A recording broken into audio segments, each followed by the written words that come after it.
Ils y ont été jusqu'à faire fusiller un chat à un peloton d'exécution pour connivence avec l'ennemi. C'est une histoire vraie ce que je vais te dire, hein.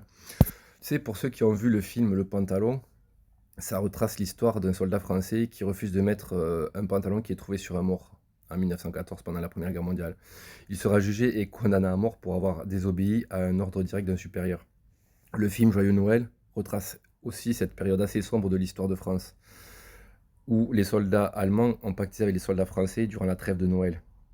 Et ça, à l'époque, il faut bien se replacer dans le contexte historique de l'époque, ça ne passait pas. C'était apparenté à de la traîtrise à la nation, connivence avec l'ennemi. Si ça reste des films qui ont été énormément romancés, l'histoire de ce chat, quand même, elle est assez folle.